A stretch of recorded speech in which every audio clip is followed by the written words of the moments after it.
Hiroshima में PM Modi से मिले यूक्रेनी राष्ट्रपति ज़ेलेंस्की। ब्रेक करिए विद द विजुअल्स। रूस यूक्रेन युद्ध के बीच हुई द्विपक्षीय मुलाकात। रूस यूक्रेन वॉर पर पीएम मोदी ज़ेलेंस्की में हुई बातचीत। फिर से दिखाइए राहुल उस विजुअल को। मीटिंग में विदेश मंत्री एस जयशंकर और एनएसए अजीत डोभाल भी मौजूद। यह बड़ी खबर मैं आपको दिखा रहा हूं। ज़ेलेंस्की और प्रधानमंत्री मोदी की मुलाकात लगभग 2 साल के बाद यह मुलाकात हुई है और इसी की मैं 2 विंडो दिखाने जा रहा हूं आपको। दिखाइए राहुल जरा। 2021 में मुलाकात हुई थी और 2023 में जो मुलाकात हो रही है, यह 2 विंडो दिखाइए जरा तुरंत राहुल। दिखाइए जरा विजुअल्स राहुल। यह तस्वीरें मैं आपको दिखा रहा हूं। प्रधानमंत्री मोदी और ज़ेलेंस्की की मुलाकात। इस मुलाकात में क्या कुछ निकला यह आपको हम बताने वाले हैं। गौरव मेरे साथ हैं, मनीष झा मेरे साथ हैं, उनके पास हम जाएंगे। लेकिन यह देखिए अब आप, यह एक मुलाकात है राहुल। उसमें शॉट को फिर से प्ले ऑन करिए। कितना फर्क आ चुका है। ज़ेलेंस्की का हाव भाव सब कुछ बदल चुका है। फिर से इसको टाइमिंग को, यह देखिए कितना कुछ बदल चुका है। 2021 और 2023 ये 2 मुलाकातें आपके सामने हैं और कितना कुछ यहां पर बदल चुका है यह आपके सामने दिखाई दे रहा है। लेकिन मैं सीधे चलूंगा यहां पर। एक और बड़ी खबर सीधे आइए राहुल जरा। ज़ेलेंस्की से मीटिंग के दौरान पीएम मोदी ने कही बड़ी बात। ब्रेक करिए इस वक्त की बड़ी खबर विद द विजुअल्स राहुल। युद्ध रोकने के लिए मैं निजी तौर पर कोशिश करूंगा, प्रधानमंत्री मोदी ने कहा। युद्ध की पीड़ा क्या होती है यह आप जानते हैं। मोदी ने कहा यूक्रेन युद्ध मेरे लिए मानवता का मुद्दा है, प्रधानमंत्री मोदी ने कहा।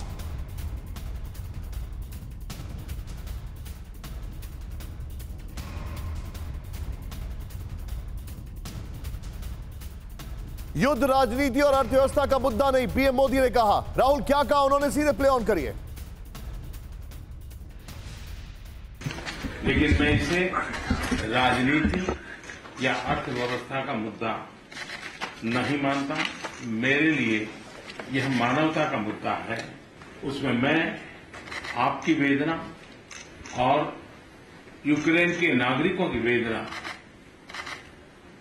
भली भांति समझ पाता था, उसका अंदाज लगा पाता था। और मैं आपको विश्वास दिलाता हूं कि इसके समाधान के लिए भारत और निजी रूप से मैं स्वयं, हमसे जो कुछ भी हो सकता है हम अवश्य करेंगे। यह बहुत बड़ी बात है। प्रधानमंत्री मोदी ने पोजीशन ऑफ अथॉरिटी से जो बात कही है। सीधे चलूंगा सबसे पहले गौरव, फिर उसके बाद मनीष और उसके बाद अशोक सर के पास, क्योंकि डिप्लोमेसी आज मेरे लिए समझना बहुत जरूरी है। सीधे सबसे पहले गौरव, पीएम का बहुत स्ट्रांग स्टेटमेंट है। सबसे पहले मुझे यह बताइए G7 में इस स्टेटमेंट को कैसे एक्सेप्ट किया जा रहा है।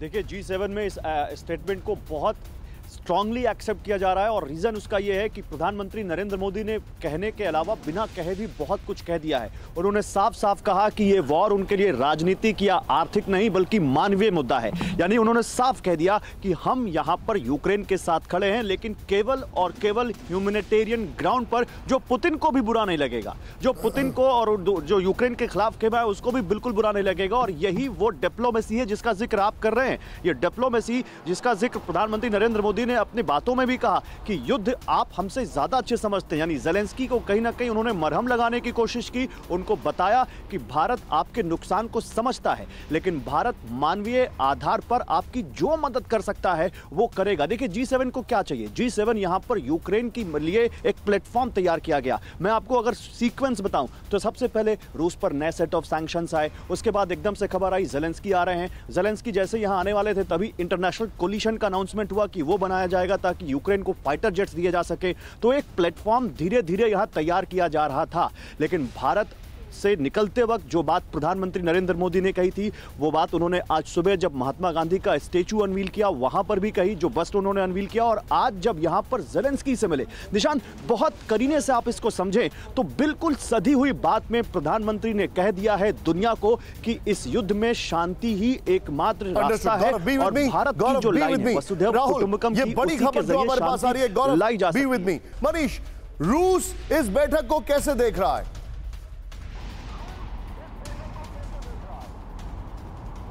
देखिए निशांत, ज़ेलेंस्की को भले ही कीव की याद ना आती हो, बीते कुछ हफ्ते से वो कीव से भागे भागे फिर रहे हैं, लेकिन मुझे अपनी वतन की याद आ रही है, तो मैं आपसे बात करने के बाद मॉस्को से दिल्ली निकल पड़ूंगा। लेकिन युद्ध क्षेत्र में मौजूद रहकर और ग्राउंड जीरो पर होकर जो मैंने देखा है, उसके मुताबिक फिलहाल रूस न सिर्फ यूक्रेन के साथ जारी इस युद्ध में अभी हमलावर है, बल्कि आने वाले समय में नाटो के साथ लड़ने के लिए भी तैयार है। ऐसे में जेलेंस्की के पास एक आखिरी मौका है कि वो प्रधानमंत्री मोदी की मदद लेकर अगर संभव हो सके तो इस युद्ध को रोकने का उपाय करे। वरना अगर वो अपने मास्टर के कहे मुताबिक ही चलते हैं, तो वो कहते हैं ना कि विनाश काले विपरीत बुद्धि, तो वैसी स्थिति में फिर यूक्रेन का भला तो नहीं होने वाला है। कम से कम यूक्रेन पर जो तमाम तरह के हमले हैं वो यही बताते हैं। ये अलग बात है कि जेलेंस्की के लिए एक के बाद एक बहुत सारे मंच मिल रहे हैं। मनीष, जेलेंस्की की कोशिश होगी। मनीष, आपने जो बात कही है, मैं एक बार अपने दर्शकों को, राहुल, हम वापस दो फॉर्मेट पर आने वाले हैं, 2 शॉट्स पर आने वाले हैं। सबसे पहले प्रधानमंत्री एज अ ग्लोबल लीडर, तस्वीर देखिए आज जो उनकी मुलाकातों का दौर रहा, वो सारी तस्वीरें राहुल एक बार दिखाना चाहूंगा मैं स्क्रीन पर। किस तरीके से उनकी जेलेंस्की से मुलाकात हुई, बाइडेन से मुलाकात हुई, मैक्रो से मुलाकात हुई, आज और फिर ऋषि सुनक से मुलाकात हुई। ये देखिए, जेलेंस्की से मिले, मैक्रो से मिले, सुनक से मिले, बाइडेन से मिले, ओलाफ शोल्ज से मिले। Well done. मेरी जो टीम है उसने बहुत तेजी से ही आपके सामने विंडो बनाया। Well done Sachin and Ashwini ji. ये देखिए कितना शानदार तरीके से हम आपके सामने लेकर आए। राहुल, इसी के साथ संभव हो तो ये वाली जो 5 विंडोज है, इसके साथ मुझे और गेस्ट को रखिए। सीधे मैं चलूंगा अशोक सर के पास। अशोक सर, मैं भारतीय हूं and I take lot of pride in the fact कि हमारे देश के पास अभी वो ताकत है कि हम दुनिया में अपने टर्म्स पर बात कर पा रहे हैं। अनफॉर्चुनेटली जेलेंस्की जैसे लोग शायद ये नहीं समझ पा रहे हैं because their dependency is way too high on European countries and NATO countries. क्या जेलेंस्की के पास ये अपॉर्चुनिटी नहीं है to find the link with Russia in the form of prime minister Modi? मैं बहुत ही हाइपोथेटिकल बात कर रहा हूं sir, but you know diplomacy. नहीं, आप इतनी ज्यादा हाइपोथेटिकल बात नहीं भी कर रहे हैं निशांत। इसीलिए आपने देखा होगा बहुत बारी राष्ट्रपति जेलेंस्की ने यह प्रयास किया है जो किसी ना किसी तरह से प्रधानमंत्री मोदी को और ज्यादा एक्टिवली एंगेज किया जाए। ये जो कॉन्फ्लिक्ट चल रहा है, जिससे कि वो अप्रोच करें, जैसे कि वो अपनी जो गुड ऑफिसेज हैं उसको प्रोवाइड करें। और आपको याद होगा पिछले साल जो प्रधानमंत्री मोदी ने कहा था राष्ट्रपति पुतिन को समरकंद में, that this is not an era of war, मेरे ख्याल से वो काफी आगे तक उसको लेकर आए थे, जो राष्ट्रपति पुतिन को बताया जो आप इस जंग में, जो जैसे आज उन्होंने बोला है मेरे लिए ये मानवीय मुद्दा है, ये कोई राजनीतिक या आर्थिक मुद्दा नहीं है। तो इसी से हिसाब से वो उसको एंगेज करना चाहते हैं। 2 चीजें मैं इसमें कहूंगा, जो बॉडी लैंग्वेज अगर देखी जाए तो जो 2021 में COP26 ग्लासगो की मीटिंग में जो देखा गया है, देखिए उनकी बॉडी लैंग्वेज बहुत ही वार्म थी, आज जो थी बहुत ही औपचारिक है। दूसरी बात आपने देखी होगी, जिन भी लीडर्स के साथ आज प्रधानमंत्री मोदी की मुलाकात हुई है, they are sitting on sofa chairs next to each other. और जो जेलेंस्की के साथ है, it is a much more official meeting. तो यू नो आई थिंक ये बहुत ही हमने सोच समझ कर किया है। जो मिलना तो है उनसे, but you know what is the messaging that you are trying to convey. जो it is an official meeting, औपचारिक तरीके से है, परंतु उन्होंने सभी कुछ कह दिया है जो मैं जो कुछ कर सकता हूं। Ashok sir, I am giving a very silent clap for you. Beautifully put sir. And we really were eager to know कि ये होता क्या है। कितने अच्छे तरीके से अशोक सर ने बताया कि जेलेंस्की के साथ एक फॉर्मल मीटिंग थी। बहुत बड़ी खबर, ये हमारी रिसर्च है, बदली हुई दिख रही है जेलेंस्की की रणनीति। ब्रेक करिए इस वक्त की बड़ी खबर। बड़ी खबर राहुल, इसमें अलग अलग शॉट से प्ले ऑन करिए। एक के बाद एक वर्ल्ड लीडर से मुलाकात में जुटे जेलेंस्की विद द विजुअल्स। पिछले करीब 10 दिन में आधा दर्जन से अधिक राष्ट्र प्रमुखों से मुलाकात और लीडर से मुलाकात के शॉट्स भी लगाइए इसमें। आज हिरोशिमा में G7 नेताओं से कर रहे हैं मुलाकात। काउंटर ऑफेंसिव को टालकर ग्लोबल लीडर से मिल रहे हैं जेलेंस्की। ये बड़ी खबर है, ये बहुत बड़ी खबर है। राहुल, इस ब्रेकिंग और शॉट को नीचे लाइए और मैं सीधे जरा दिखाना चाहूंगा। ये मेरा सवाल है, ये बहुत बड़ी डिटेलिंग हम आपके सामने लेकर आए। सीधे आइए जरा, बैक फुट पर यूक्रेन क्या दिखा रहे हैं हम, प्ले ऑन करिए। ये बड़ी इंटरेस्टिंग बात है। क्यों? ये देखिए अब आप काउंटर ऑफेंसिव की जगह, और नीचे प्लीज ब्रेकिंग और शॉट चलाते रहिएगा। प्राइम मिनिस्टर साहब के शॉट और भी अन्य शॉट प्ले ऑन करिएगा। काउंटर ऑफेंसिव की जगह वर्ल्ड लीडर से मुलाकात कर रहे हैं ज़ेलेंस्की, नंबर 1। नेक्स्ट दिखाइए जो इंटरेस्टिंग बात है, रूस के बड़े हमले की जगह रूसी हमलों से, रूस पर बड़े हमलों की जगह रूसी हमलों से निपटने की कोशिश कर रहे हैं ज़ेलेंस्की। पश्चिमी देशों की टैंकों की जगह छोटे ड्रोन से हमले कर रहे हैं ज़ेलेंस्की। पश्चिमी देशों की मिसाइलों से अटैक की जगह F-16 की मांग कर रहे हैं ज़ेलेंस्की। ये बहुत बड़ी खबर है। मैं सीधे दिखाऊंगा यहां पर, राहुल नीचे प्राइम मिनिस्टर साहब के भी शॉट चलाते रहे, मैं सीधे चलूंगा। मेरे साथ मौजूद हैं जलशंकर प्रसाद सर। सर, पूरी कहानी बदल गई है। ज़ेलेंस्की जो है वो बैकफुट पर दिखाई दे रहे हैं, वो सारी चीजें अब डिप्लोमेसी पे फोकस कर रहे हैं। काउंटर ऑफेंसिव पता नहीं कहां चला गया, हमें तो दिख ही नहीं रहा है।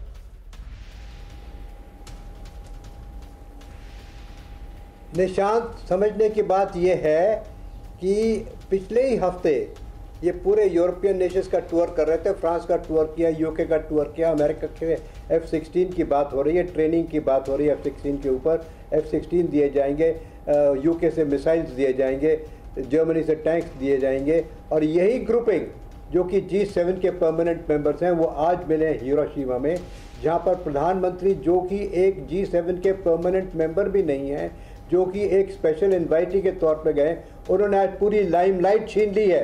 पूरी वर्ल्ड पॉलिटिक्स के ऊपर एक ऐसा धब्बा डाल दिया है कि आप जितने इधर बैठे हैं, कोई टैंक दे रहा है, कोई मिसाइल दे रहा है, कोई एयरक्राफ्ट ट्रेन कर रहा है, और हम बात कर रहे हैं ह्यूमैनिटेरियन की।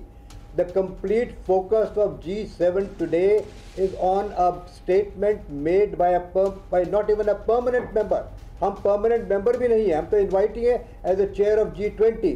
तो आज की तारीख में विश्व ये समझ रहा है कि लड़ाई is not about occupying land and killing people, लड़ाई is about what humanitarian activity is taking place. क्या हम दुनिया में लोगों को मार के खुश हो रहे हैं? ये प्रधानमंत्री ने बड़े अच्छे लफ्ज़ों में कह दिया है कि ये पॉलिटिकल, ये मिलिट्री, ये इस तरह की वॉर है कि ये ह्यूमैनिटेरियन वॉर है। इससे लोग कौन सफ़र कर रहे हैं? यूक्रेन के लोग सफ़र कर रहे हैं। ये बात आज मुझे लगता है कि शायद यूक्रेन के प्रेसिडेंट ज़ेलेंस्की के दिमाग में बैठी होगी कि सिर्फ इस वक्त एक ही बात है कि किसी तरीके से युद्ध को विराम किया जाए, बल्कि धमकियाँ दी जाएं कि हम काउंटर अटैक करेंगे, धमकियाँ दी जाएं कि हम और ड्रोन अटैक्स करेंगे, बनस्बत इसके कि उसके काउंटर अटैक की बात न करें, बल्कि पीस की तरफ अपनी इशारे करें, जिससे कि किसी प्रकार से लड़ाई बंद हो। और ये समझ लेना चाहिए सबको कि रशिया इतनी आसानी से मानने वाला नहीं है, क्योंकि Russia is now today on a much higher आप जो बता रहे हैं, मैं आपकी बात से पूरी तरह इत्तेफाक रखता हूं सर।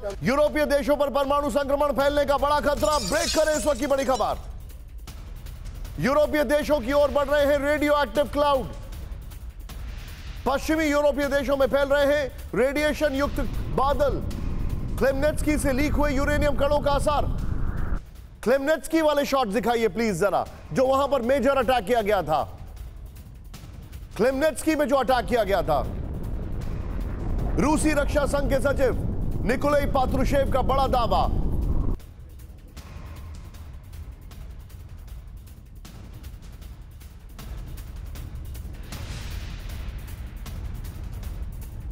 सीधे बिग वॉल पर आइए। यूरोप पर छाया रेडियो एक्टिव बादल, इस वक्त की बड़ी खबर। सीधे प्ले ऑन करिए ये जानकारी। क्लेमनेत्स्की यूरोप, अगर मैं आपको जो बता रहा हूं जरा ध्यान से देखिए, ये तस्वीरें देखिए अब आप।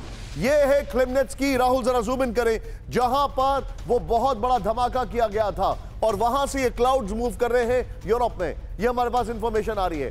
क्लेमनेत्स्की पर रूसी हमले के बाद गामा रेडिएशन फैला। प्ले ऑन करिए इसको जरा, ये हमारे पास जानकारी आ रही है। ये देखिए, फिर रेडिएशन युक्त बादल पश्चिम यूरोपीय देशों में फैल रहे हैं, ये इंफॉर्मेशन आ रही है। राहुल नेक्स्ट दिखाइए। फिर हमारे पास पोलैंड में रेडिएशन लेवल में बढ़ोतरी दर्ज की गई है, ये दावा निकोलाई पात्रुशेव ने किया है। ये इस वक्त की बड़ी खबर आ रही है। मैं सीधे चलूंगा राहुल इस खबर की ब्रेकिंग और शॉर्ट्स के साथ। सीधे चलिए, मेरे साथ मौजूद है इस वक्त हमारे खास मेहमान। ये बहुत चिंताजनक है खबर सर। विनोद अगस्तीन जी, क्या कहेंगे आप इस पर? बिल्कुल। मेरे पीछे मैंने वो मैप लगाया हुआ है, जो सिंपल मैप जो आपने पीछे लगाया हुआ है। देखिए ये जो रेडिएशन लीक, ये तो खैर हम पहले भी डिस्कस कर चुके हैं। ये तो होना ही था, जो कहते हैं ना, ये तो होना ही था। और ये हुआ क्योंकि इससे पहले भी जो न्यूक्लियर फैसिलिटीज में अटैक हुआ था, उस समय में भी हमने आशंका जताई थी हमारे ही चैनल पे कि कभी ना कभी ये पीसफुल न्यूक्लियर फैसिलिटीज पे अगर अटैक हो और वो एक वॉर का रूप ले ले, वो एक पॉसिबिलिटी बहुत ज्यादा है। और मेरे को 1-2 मिनट और दीजिएगा निशांत जी। ये जो G7 समिट के कुछ और अंश में सोच रहा हूँ, बच्चे और ये जो हाउस वाइफ जो देखते हैं उनके लिए भी बताना जरूरी है। उन्हीं को 1970 के दशक में निक्सन से शॉक हुआ था 71 में, और तेल संकट 73 में। सर आप जो ऐसे बता रहे हैं, विभिन्न आपको चुनौतियों का थोड़ा सा सामना राहुल, एक साथ नहीं। प्राइम मिनिस्टर मोदी और G7 वाली जो समिट है, पहली खबर वो लगाइएगा। दूसरी खबर वो लीजिए जो हमने बताया कि ज़ेलेंस्की दौरे कर रहे हैं, जो अभी दिखाई। और तीसरी खबर ये देखिए, इन तीनों ब्रेकिंग, तीनों शॉट के साथ। आइए विनोद सर, गो अहेड। तो ये जो लोग देख रहे हैं उनको ये समझना जरूरी है G20 और G7 में क्या फर्क है। और G7 में जो अपने प्रधानमंत्री ने जो बातें कही वो क्यों ज्यादा महत्वपूर्ण है। 1970 के जो 71 के निक्सन शॉक हो या तेल संकट हुआ था 73 में, ऐसे विभिन्न चुनौतियों का सामना करने के लिए उन्होंने नेताओं के स्तर पर उसमें 4 चीजों को रखा था कि अर्थव्यवस्था, मुद्रा, व्यापार, ऊर्जा और शांति जो भंग करने वाली चुनौतियां थी। इस समिट के बाद जो आने वाला है परिणाम है वो एक दस्तावेज आने वाला है निशांत जी, वो ज्यादा जरूरी है।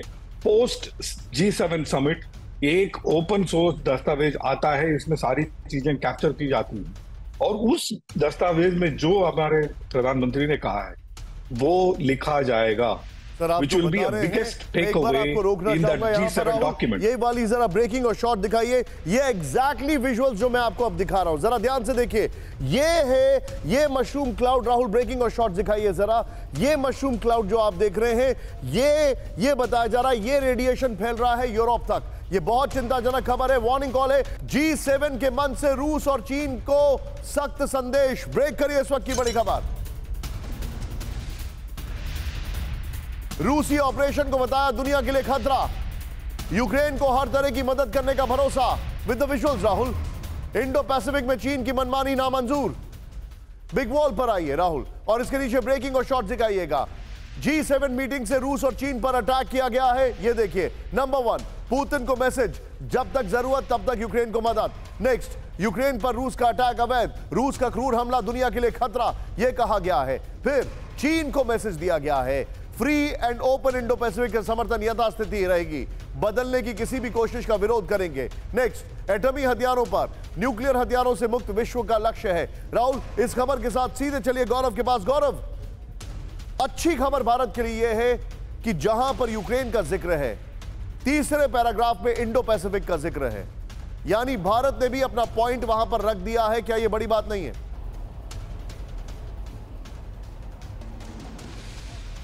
बिल्कुल बड़ी बात है, और इसको मैं इस चीज़ से लिंक करूंगा निशांत। देखिए, ये कह सकते हैं that today is the day of headline and deadline. Headline जो मैं आपको दे रहा हूं कि अब बस अगले 2 से 3 मिनट में क्वाड समिट शुरू होने वाली है। क्वाड समिट इंडो पैसिफिक में चीन के विस्तारवादी रवैये के खिलाफ लगातार ये तीसरी क्वाड समिट है, और इसका पूरा बेस, इसका पूरा ग्राउंड बना दिया गया G7 समिट में, जिसका जिक्र आप कर रहे हैं। और यहां तक कि ये तक कहा गया कि चीन रूस को ये कहे, रूस पर ये प्रेशर डाले कि वो यूक्रेन से अपने ट्रूप्स को विड्रॉ करे। नाउ क्वाड में क्या होगा? क्वाड में सीधे सीधे, वैसे तो ये नॉन मिलिट्री ऑर्गेनाइजेशन का है, लेकिन पूरा जो एक कह सकते हैं एक मैसेजिंग होगी चीन को कि आप जिस तरह से इंडो पैसिफिक में जापान के लिए भी प्रॉब्लम क्रिएट कर रहे हैं, ऑस्ट्रेलिया के लिए भी, अमेरिका का बहुत इंटरेस्ट है। अगर इंडिया की बात करें तो साउथ चाइना सी में जो उसका सी से जो कारोबार होता है 95%, उसमें से साउथ चाइना सी से 45% कारोबार होता है। तो फ्री नेविगेशन जो थीम है उसको बरकरार रखा जाए। और एक चीज और मैं यहां पर बोलना चाहूंगा, देखिए एक चीज आप आज की एक और जो सबसे बड़ी हेडलाइन है निशांत, वो है पीएम मोदी का मास्टर स्ट्रोक। वो मास्टर स्ट्रोक कैसे? देखिए, कूटनीति क्या होती है, जहां आप दोनों पक्षों को यह समझा सके कि आप उसके साथ हैं। यहां पर G7 लीडर्स को क्या चाहिए था भारत से कि वो यूक्रेन के पक्ष में कुछ बोले, और प्रधानमंत्री ने एग्जैक्ट कहा कि ह्यूमैनिटेरियन ग्राउंड पर, मानवीय आधार पर वो यूक्रेन के साथ खड़े, और पुतिन को भी ये बता दिया कि ना तो वो कोई हथियार देने जा रहे हैं। सॉरी, मैं आपको रोकूंगा, समय थोड़ा हमारे पास कम है, लेकिन बहुत बहुत शुक्रिया हमारे साथ जुड़ने के लिए आपका। क्वाड समिट पर आपसे फिर बातचीत होगी।